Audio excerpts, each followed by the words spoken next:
À Thanksgiving, mes parents ont dit, nous avons vendu ta voiture pour payer la lune de miel de ton frère. Tu t'en remettras. Mon frère a souri d'un air suffisant. Je m'en suis remis.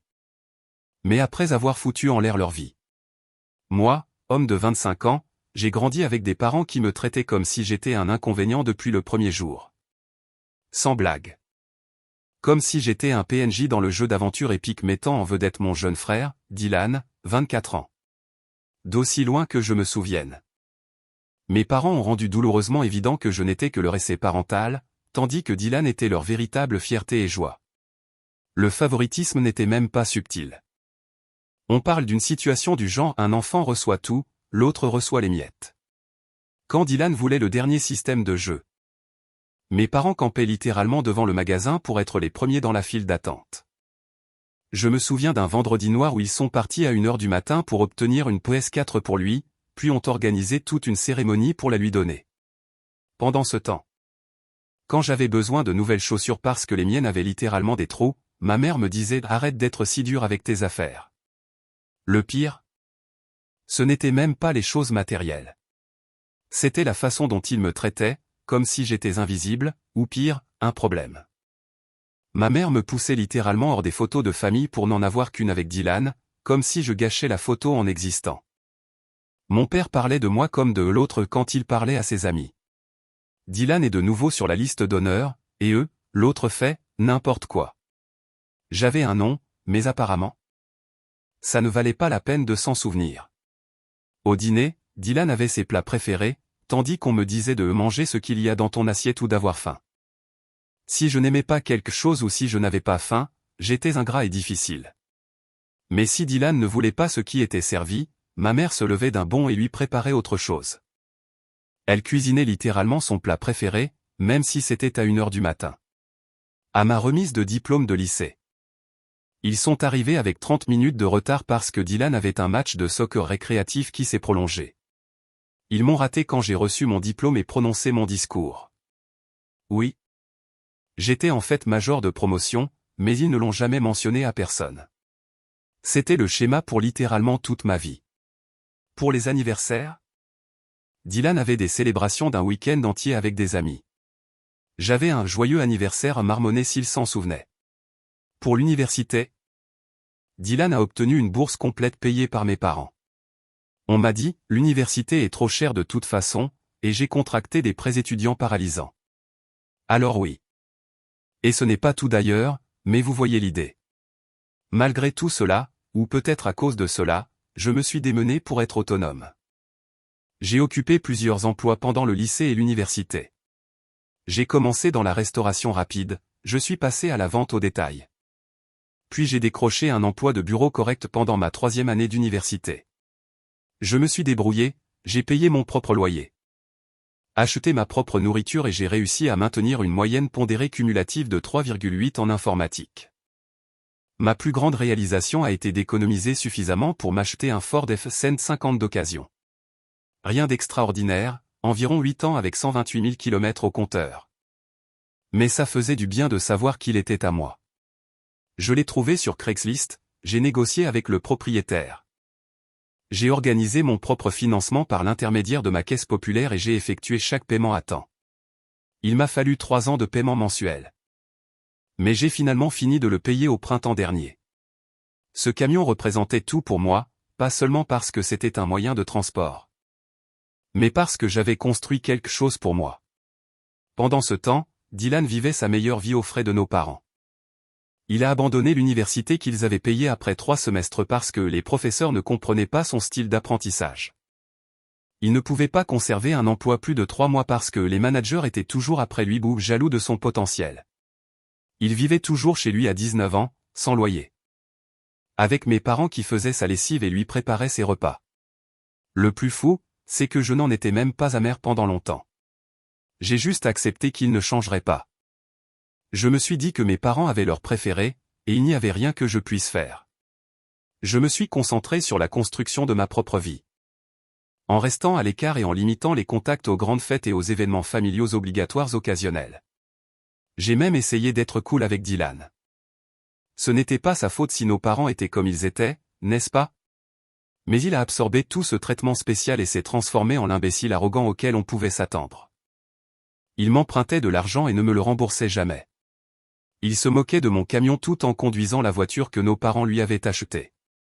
Il me rabaissait à propos de mon travail minable alors qu'il n'avait pas de travail lui-même.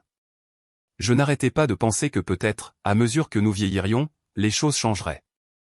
Peut-être que mes parents finiraient par voir que je me débrouillais bien alors que Dylan était toujours un parasite. Peut-être qu'ils réaliseraient leurs erreurs. Stupide, n'est-ce pas?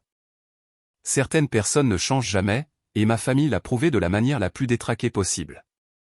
Vous vous demandez peut-être pourquoi j'allais encore à des événements familiaux ou pourquoi j'essayais de maintenir une relation quelconque avec ces personnes. Honnêtement, une partie tordue de moi voulait encore leur approbation. Psychologie classique, l'enfant qui est ignoré essaie plus fort pour attirer l'attention. De plus, mes grands-parents étaient en fait des gens corrects avec lesquels je voulais rester en contact, et les réunions de famille étaient le principal moyen de les voir. C'est ainsi que j'ai fini par conduire mon camion bien-aimé chez mes parents le dernier Thanksgiving, sur le point de recevoir le choc de ma vie. Donc, le dernier Thanksgiving est arrivé juste après mon retour d'un voyage d'affaires d'une semaine. Mon entreprise m'avait envoyé à une conférence à Chicago. Et j'espérais que mes parents reconnaîtraient au moins cela comme une réussite. J'avais laissé mon camion garé dans mon complexe d'appartements pendant mon absence, pensant qu'il y serait en sécurité.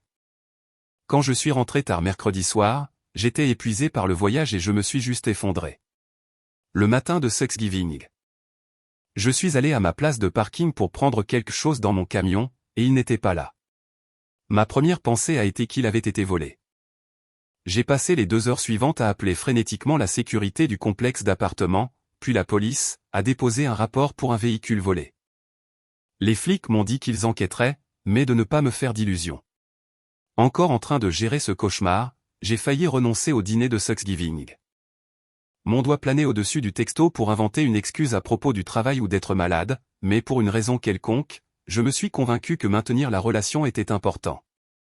Ils sont toujours ta famille, je n'arrêtais pas de me dire. Mec, quelle blague ça s'est avéré être. J'ai donc appelé un Uber pour qu'il m'emmène chez mes parents. Toujours stressé par mon camion disparu, mais me disant que je m'en occuperais après le dîner. Dylan s'était récemment fiancé à sa petite amie depuis 6 mois. Ouais, ça va très vite. Et je me suis dit que je serais civil malgré le fait que je ne l'aime pas vraiment. Cette fille, appelons-la Amber, venait d'une famille très riche. Elle avait ce regard que les filles riches ont. Comme si elle vous faisait une faveur en reconnaissant votre existence. Mais peu importe, pas mon cirque, pas mes singes. Alors que l'Uber s'arrêtait devant la maison de mes parents. J'ai remarqué quelque chose d'étrange. Dylan et mon père lavaient une voiture dans l'allée qui ressemblait étrangement à celle que conduisait le père d'Amber. Super, les beaux-parents étaient déjà là. Entrer dans cette maison, c'était comme entrer dans une réalité alternative bizarre où j'étais l'invité indésirable, plutôt que, vous savez, leur propre fils. Où est ton camion?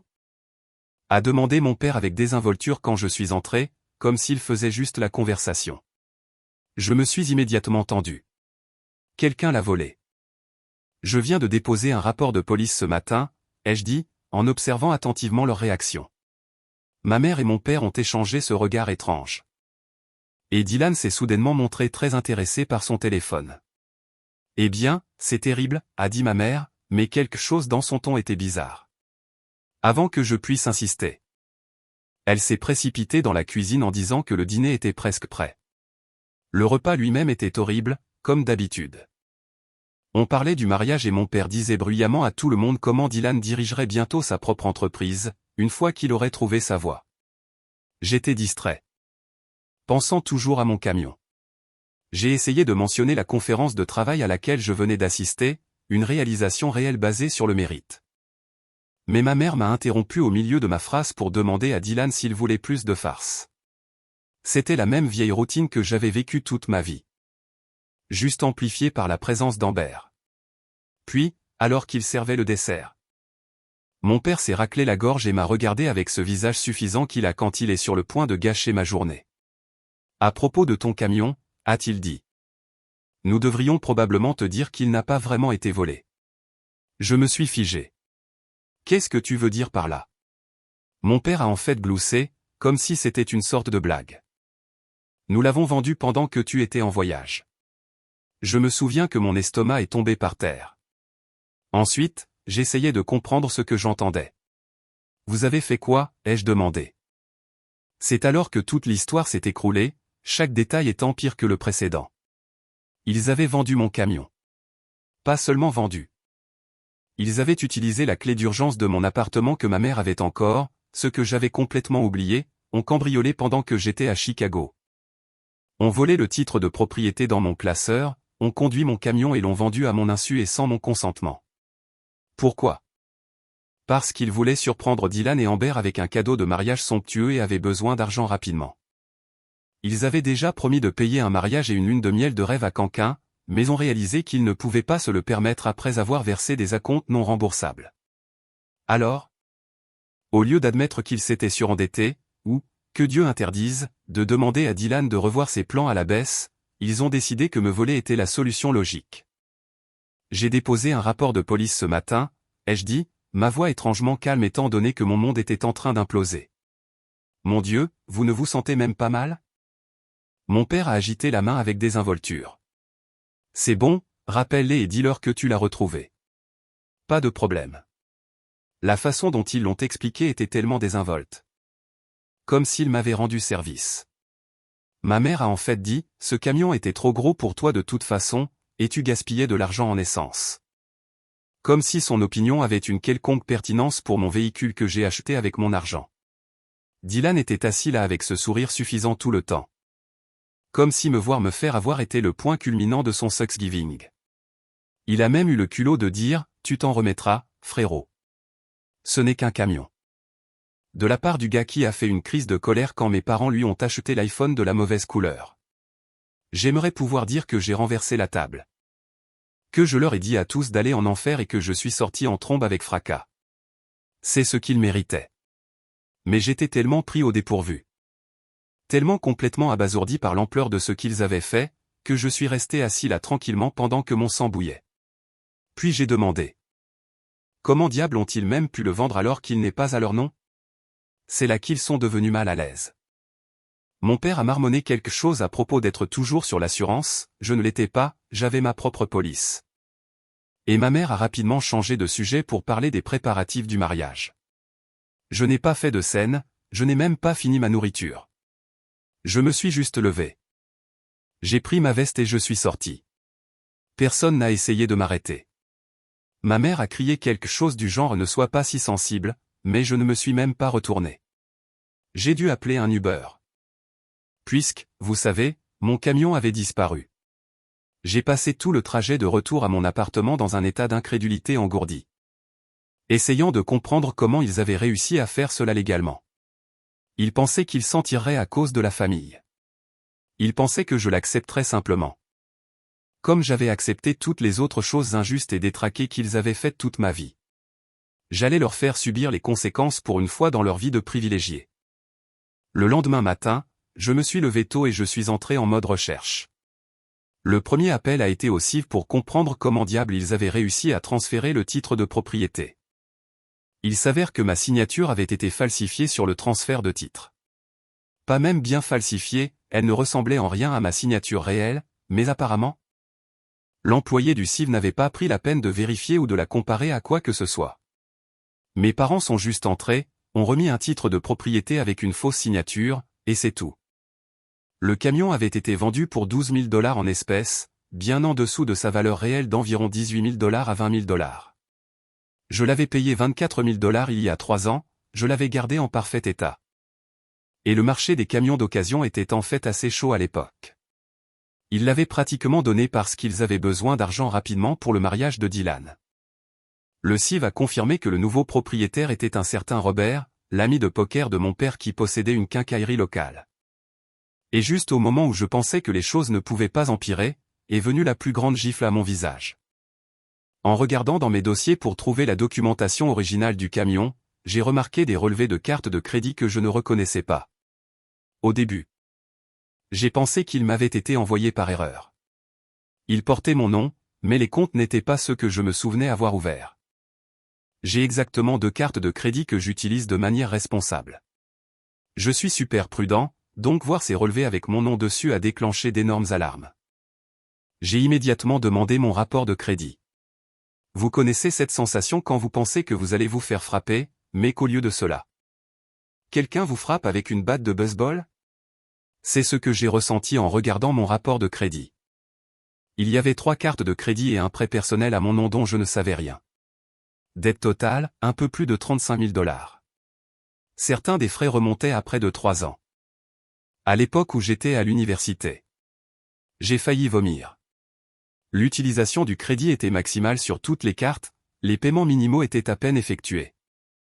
Et il y avait même quelques paiements en retard qui avaient fait chuter mon score de crédit. Pas étonnant que j'ai été refusé pour un appartement que j'ai essayé de louer il y a quelques mois. Mon crédit était détruit, et je ne le savais même pas. J'ai passé la semaine suivante à rassembler des preuves, j'ai appelé chaque compagnie de cartes de crédit. J'ai demandé des relevés complets remontant à l'ouverture des comptes et j'ai tout documenté. La piste de papier était limpide. Les adresses sur les comptes étaient la maison de mes parents. Les numéros de téléphone étaient les leurs. Même l'email sur un compte était celui de mon père, mais avec mon initiale ajoutée pour faire croire que c'était le mien. Les achats étaient insensés. Des appareils électroniques coûteux, y compris un PC de jeu à 1 200 $ pour Dylan, des meubles, y compris un canapé d'angle en cuir à 2 500 $ qui se trouve actuellement dans le salon de mes parents. Des billets d'avion, y compris 2 allers-retours à Vegas pour l'anniversaire de mes parents, même un putain de jacuzzi installé chez mes parents l'été dernier, dont ils ont dit à leur famille élargie que c'était une affaire qu'ils ne pouvaient pas laisser passer. Il y avait aussi de nombreux frais provenant des restaurants et des magasins de jeux préférés de Dylan. Mais la partie la plus exaspérante, il y avait des paiements réguliers sur les factures de carte de crédit de Dylan. Ils utilisaient un crédit frauduleux à mon nom pour rembourser les dettes légitimes de Dylan. C'était comme un jeu financier tordu où j'étais le seul perdant. J'ai également trouvé les documents du prêt, un prêt personnel de 15 000 $ contracté à mon nom il y a environ 2 ans. La signature était évidemment falsifiée, mais encore une fois, personne ne l'avait vérifié. L'argent avait été déposé directement sur le compte chèque conjoint de mes parents. La section au motif du prêt indiquait frais médicaux d'urgence, ce qui était un ramassis de conneries. Personne dans ma famille n'avait été hospitalisé ou n'avait eu de problèmes médicaux majeurs depuis des années. J'étais plus que furieux. Il ne s'agissait plus seulement de mon camion. Il s'agissait d'un vol d'identité systématique qui durait depuis des années. Ils avaient traité mon identité et mon crédit comme leur tirelire personnel. Tandis que je me démenais pour être financièrement responsable. Tout prenait son sens maintenant. Chaque fois que j'avais mentionné mon bon score de crédit dans le passé, mon père changeait de sujet. Quand je parlais de vouloir éventuellement acheter une maison, ma mère disait des choses comme « Tu devrais attendre que le marché se calme » ou « La location te donne plus de flexibilité ». Ils ne me donnaient pas de conseils de vie, ils essayaient de m'empêcher de découvrir ce qu'ils avaient fait à mon crédit. Le pire, c'était de réaliser à quel point c'était méthodique. Il ne s'agissait pas d'un acte désespéré ponctuel, il s'agissait d'une fraude calculée et continue perpétrée par mes propres parents contre moi, leur fils. Tandis qu'ils continuaient à gâter Dylan avec le produit de cette fraude. Ils avaient commencé petit avec une carte de crédit, et quand il n'y a pas eu de conséquences, ils sont devenus de plus en plus audacieux. J'ai creusé plus profondément dans la chronologie et j'ai réalisé autre chose de troublant. La fraude s'était considérablement intensifiée au moment où Dylan s'est fiancé. Le prêt personnel a été contracté 2 semaines après que Dylan ait fait sa demande en mariage. Une nouvelle carte de crédit a été ouverte le jour après qu'ils aient annoncé la date du mariage. Ils utilisaient mon identité pour financer le mariage de Dylan et leur promesse à la famille de sa fiancée. J'ai tout organisé dans des dossiers, un pour le vol du camion, un pour chaque compte frauduleux, un pour le prêt falsifié. J'ai fait des copies de tout. J'ai documenté les dates, les montants et les transactions spécifiques. J'ai monté un dossier si solide que même le flic ou le juge le plus orienté vers la famille ne pourrait pas le rejeter. J'ai également changé tous mes mots de passe, mis des blocages sur mon crédit auprès des 3 bureaux et mis en place des alertes de fraude. Ensuite, j'ai changé les serrures de mon appartement. Je ne voulais prendre aucun risque qu'ils ne cambriolent à nouveau et ne détruisent les preuves. Pendant tout ce temps, mon téléphone n'arrêtait pas de sonner avec des textos de ma mère me demandant pourquoi j'avais quitté Thanksgiving plus tôt et si j'étais toujours dramatique à propos du camion. Mon père a appelé une fois, a laissé un message vocal me disant que nous devions régler ça, comme des hommes. Dylan a envoyé un seul texto, LOL, tu es sérieusement parti à cause d'un camion? Grandi. Je les ai tous ignorés. Je n'allais pas révéler mon jeu. Qu'il croit que je boudais simplement. Qu'il croit qu'il s'en était tiré, comme il l'avait toujours fait. À la fin de cette semaine, j'avais tout ce dont j'avais besoin. Mais je ne suis pas allé à la police tout de suite. Non. Je voulais que mes parents et Dylan sachent qu'ils ne peuvent plus se foutre de moi. Je voulais qu'ils comprennent que je savais tout. Et je savais exactement quand et où le faire pour un impact maximal.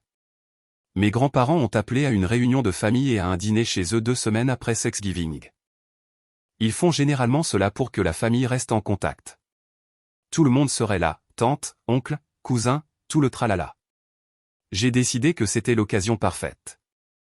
J'ai passé ces semaines à rassembler et à organiser chaque élément de preuve. J'ai tout mis dans un dossier bien rangé. Le jour est arrivé. J'ai conduit jusqu'à la maison de mes grands-parents. Quand je suis arrivé à la réunion de famille, mes parents ont eu l'air dégoûtés de me voir. Ma mère a en fait levé les yeux au ciel et a chuchoté quelque chose à mon père, qui a ricané. J'ai découvert plus tard qu'ils avaient dit à tout le monde que j'étais mentalement instable et que j'inventais des histoires pour attirer l'attention et que je ne serais certainement pas le bienvenu. Une manœuvre classique pour contrôler le récit. Je suis resté en retrait, bavardant avec quelques cousins avec qui je m'entendais bien, attendant mon heure. Je voulais attendre le bon moment. Quand tout le monde serait réuni au même endroit. Ce moment est venu après le dîner, quand les gens flânaient dans le salon, euphoriques de nourriture et de commérages familiaux. Quand il y a eu une accalmie dans la conversation, je me suis levé. Puisque nous partageons de grandes nouvelles familiales, j'ai quelque chose que tout le monde doit voir. J'ai distribué des copies de mon dossier de preuves aux principaux membres de la famille, mes grands-parents, 2 oncles, une tante et mon grand-père. Maman et papa commettent un vol d'identité contre moi depuis 3 ans, ai-je dit, en gardant un ton égal. Ils ont ouvert plusieurs cartes de crédit et un prêt personnel à mon nom à mon insu et sans mon consentement, une dette frauduleuse totale de plus de 35 000 $. Ils ont également récemment volé et vendu mon camion en falsifiant ma signature sur le transfert de titre. Tout ce que je dis est documenté dans ces dossiers. Ma mère a immédiatement essayé d'interrompre, disant que j'inventais des choses. Mon père a tenté de me tirer à l'écart, en sifflant que ce n'était ni le moment ni l'endroit. Dylan est resté assis là, l'air sur le point de vomir. Mais j'ai continué, parlant plus fort pour être entendu par-dessus les démentis de plus en plus paniqués de ma mère. Les preuves comprennent des relevés pour tous les comptes frauduleux, montrant des achats qui leur ont profité, à eux et à Dylan. Il y a aussi la preuve qu'ils ont utilisé ces comptes pour payer les factures de Dylan et financer ses projets de mariage. La pièce est devenue très silencieuse alors qu'ils ont tous commencé à parcourir les documents. Mes grands-parents étaient choqués. L'un de mes oncles a dit « Jésus-Christ ?» en feuilletant les pages, tandis que mon autre oncle ne pouvait même pas regarder mes parents. C'est alors que mon père a essayé un nouvel angle. Il s'est levé, essayant d'avoir l'air autoritaire. Mais donnant l'impression d'être désespéré. Nous allions tout rembourser, a-t-il dit. Nous avions juste besoin d'aide pendant des moments difficiles. L'économie a été difficile pour tout le monde. Je n'ai pas pu m'empêcher de rire, ce qui les a juste fait paraître plus frénétiques. Vous n'avez pas demandé d'aide, ai-je souligné. Demander de l'aide aurait impliqué une conversation où j'aurais eu la possibilité de dire oui ou non. Ce que vous avez fait, c'est me voler à plusieurs reprises pendant des années à mon insu et sans mon consentement. Ce n'est pas la famille qui est de la famille, c'est de la fraude. Dylan a finalement trouvé sa voie. Bien que j'aurais préféré qu'il ne l'ait pas fait. Tu es un tel connard, a-t-il craché. Tu as toujours été jaloux. Et maintenant tu essaies de ruiner mon mariage et ma réputation parce que tu ne supportes pas de me voir heureux. Je me suis tourné vers lui. Gardant ma voix calme même si j'avais envie de lui casser la gueule. Tais-toi, Dylan. Tu n'es pas en position de parler. Tu as profité de leur vol pendant des années. Cette bague de fiançailles au doigt d'Amber? Payée avec une carte de crédit à mon nom. Ces systèmes de jeu dans ta chambre? Les nombreuses fois où ils ont payé tes factures? Tout avec de l'argent volé. Tu es aussi foutu qu'eux. Je n'ai pas eu besoin de dire autre chose. Je suis juste sorti, laissant le chaos derrière moi. J'avais dit ce que j'avais besoin de dire. Montrer ce que j'avais besoin de montrer. La famille ne verrait plus jamais mes parents de la même manière, et c'était suffisant pour l'instant. Mais était-ce la fin? Putain non. Je n'en avais pas encore fini. Alors que je partais, mon grand-père m'a rattrapé à la porte. Je suis désolé, a-t-il dit. Je n'en avais aucune idée. Quoi que tu décides de faire ensuite. Tu as mon soutien. Cela signifiait plus pour moi qu'il ne pourrait jamais le savoir. J'ai conduit pendant des heures ce soir-là, traitant tout ce qui s'était passé. Les semaines qui ont suivi cette réunion de famille ont été un chaos absolu. Mon téléphone a explosé avec des appels et des textos de littéralement tous les membres de la famille. Certains étaient favorables, exprimant leur choc et offrant leur aide. D'autres étaient critiques, disant que j'aurais dû gérer cela en privé et que laver son linge sale lors d'un événement familial était inapproprié. Comme si le fait que mes parents volent mon identité et 35 000 $ n'était qu'un désaccord mineur qui pourrait être résolu autour d'un café. Mon oncle, le comptable, a appelé dès le lendemain matin. Mon gars, tu dois déposer des rapports de police hier. Il ne s'agit plus seulement de drame familial. Ton crédit est ruiné. Et tu es légalement responsable de ces dettes jusqu'à ce que tu signales officiellement la fraude. Il m'a expliqué la procédure et a même proposé de m'accompagner au poste. Un bon gars. Dylan, comme on pouvait s'y attendre, est passé à l'offensive. Il m'a traité de tous les noms d'oiseaux, disant que j'avais ruiné sa vie et sa relation. Apparemment, Amber reconsidérait ses fiançailles après avoir appris comment la bague avait été achetée. Il m'a blâmé pour cela, bien sûr, pas le fait qu'il portait des biens volés. Mes parents oscillaient entre la demande de pardon et les menaces de conséquences. Ma mère appelait en pleurant un jour, disant qu'elle voulait seulement le meilleur pour ses garçons et qu'elle s'était emportée. Le lendemain, mon père laissait des messages vocaux disant que je n'étais plus leur fils et que je regretterais d'avoir rendu cela public. C'était un coup de fouet émotionnel à son meilleur. La chose la plus révélatrice, pas une seule fois, ils n'ont offert de rembourser ce qu'ils avaient volé ou de réparer les dommages qu'ils avaient causés à mon crédit. Leurs excuses concernaient toujours leurs sentiments, leur réputation, leur douleur. Un manuel de narcissiste classique. Au milieu de tout ce chaos, j'avais des décisions importantes à prendre. De plus, il y avait la question du camion. Mon camion, pour lequel j'avais travaillé dur pour payer, qui représentait mon indépendance, qui était à moi. Il l'avait volé, vendu pour une fraction de sa valeur et dépensé l'argent. Cela seul suffisait à justifier une action en justice. Avec l'aide de mon oncle, celui qui est avocat, j'ai déposé des rapports de police pour vol d'identité et fraude. J'ai également déposé des contestations auprès de toutes les agences de crédit et des sociétés émettrices de cartes de crédit, en joignant des copies des rapports de police. Je ne vais pas vous ennuyer avec le processus, car c'était un cauchemar.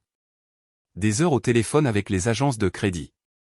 De multiples visites au poste de police, de la paperasse qui ne semblait jamais finir. Il a fallu des semaines juste pour que les frais frauduleux soient retirés de mon rapport de crédit. Et même alors, les dommages à mon score de crédit sont restés, un score pour lequel j'avais travaillé si dur depuis l'université, détruit par mes propres parents. Mes parents ne pensaient pas que j'irais jusqu'au bout. Ils pensaient que la carte familiale l'emporterait sur tout le reste. Ils avaient tort. Quand ils ont reçu un avis officiel qu'il faisait l'objet d'une enquête pour plusieurs crimes, le ton a soudainement changé. Ils voulaient trouver une solution. Mon père a appelé mon oncle, lui demandant de me raisonner. Ils ont même essayé de faire intervenir mes grands-parents, mais à leur honneur, mes grands-parents ont tenu bon, disant que les conséquences juridiques étaient appropriées compte tenu des circonstances. 3 mois de bataille juridique plus tard, mes parents faisaient face à des accusations graves. Les preuves étaient accablantes. Les signatures falsifiées ne correspondaient même pas de loin à la mienne. Les comptes ont clairement été ouverts à mon insu. Et le transfert de titre du camion était manifestement frauduleux. Ils n'avaient aucun argument juridique à faire valoir. Ils ont fini par conclure un accord de plaidoyer, pas de prison. Mais 5 ans de probation, des conseils financiers obligatoires et, surtout, une restitution complète. Ils devaient rembourser chaque centime qu'ils avaient volé, plus la valeur totale de mon camion, plus les frais juridiques. Au total, ils me devaient un peu plus de 80 000 $. Où allaient-ils trouver cet argent? Je ne savais pas et je m'en fichais. Ils allaient devoir trouver une solution. Peut-être pourraient-ils vendre leur maison, encaisser des comptes de retraite, emprunter à des parents qu'ils n'avaient pas encore aliénés. Pas mon putain de problème. Le mariage chic de Dylan a été annulé. Amber a pris la sage décision en l'abandonnant. Dylan m'a blâmé pour cela, bien sûr. Envoyant des textos occasionnels sur la façon dont j'avais ruiné son grand jour. J'ai juste ri et j'étais heureux pour Amber. À ce stade, j'ai déménagé dans un nouvel appartement. Changé de numéro de téléphone et me suis concentré sur ma carrière. Les seuls membres de la famille avec qui je suis resté en contact étaient mes grands-parents et l'oncle qui m'a aidé avec les questions juridiques. Le reste pouvait penser ce qu'il voulait. J'en avais fini de m'expliquer ou de rechercher l'approbation de personnes qui n'avaient pas mon meilleur intérêt à cœur. La résolution juridique a pris près d'1 an pour être finalisée. Au moment où c'était fini, j'étais émotionnellement épuisé, mais financièrement innocenté. J'ai utilisé l'argent de la restitution pour effacer la dette frauduleuse restante et investir le reste. Entre cela et une promotion au travail qui est arrivée à peu près au même moment, je construisais enfin la vie que je méritais. Mon score de crédit était toujours en train de se rétablir.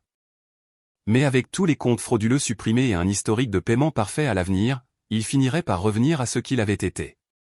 Plus important encore. J'avais mis en place des blocages et une surveillance de crédit étendue pour garantir que rien de tel ne puisse jamais se reproduire. Il y a eu des nuits où je me suis couché en me demandant si j'avais fait ce qu'il fallait. Est-ce que le fait d'engager des poursuites judiciaires contre mes propres parents allait trop loin? Aurais-je dû essayer plus fort de trouver une solution en privé? Étais-je, comme le suggéraient certains parents, vindicatif plutôt que de rechercher la justice? Mais ensuite, je me souvenais de la façon désinvolte dont ils avaient annoncé la vente de mon camion, de la façon dont ils avaient utilisé mon identité pendant des années sans remords. De la façon dont ils avaient donné la priorité au désir de Dylan sur mes droits fondamentaux, et je savais que j'avais fait le seul choix avec lequel je pouvais vivre. À l'occasion du premier anniversaire de ce Thanksgiving fatidique, j'étais dans un endroit complètement différent, nouvel appartement, nouveau titre de poste. Nouvelle perspective sur la vie et la famille. J'avais appris à la dure que l'ADN ne garantit pas la loyauté ou l'amour. Que parfois la famille la plus saine est celle que vous choisissez pour vous-même. Quant à mes parents, j'ai entendu dire par des membres de la famille qu'ils avaient des difficultés financières après avoir dû me rembourser. Je m'en foutais complètement. Modifier un « ouah ». Je ne m'attendais pas à autant de réponses. Merci pour tout le soutien et les conseils, les amis. Modifier 2, pour ceux qui demandent une mise à jour, j'en ai une pour vous bientôt. Restez à l'écoute. Mise à jour subreddit, ça fait un moment que j'ai partagé mon histoire sur mes parents qui ont vendu mon camion dans le bordel de vol d'identité que j'ai découvert. Après que certains d'entre vous aient voulu une mise à jour, voici ce qui s'est passé. Avance rapide de 2 ans, je suis absolument génial. Cet argent de restitution que le tribunal a forcé mes parents à payer. J'en ai investi la moitié dans cette start-up fintech qui a développé une application de traitement des paiements dont mon oncle comptable m'a parlé. La société a été rachetée il y a 6 mois et mon investissement a triplé. Entre cette manne financière, me défoncer au travail et 2 promotions, je me suis acheté une Tesla Model 3.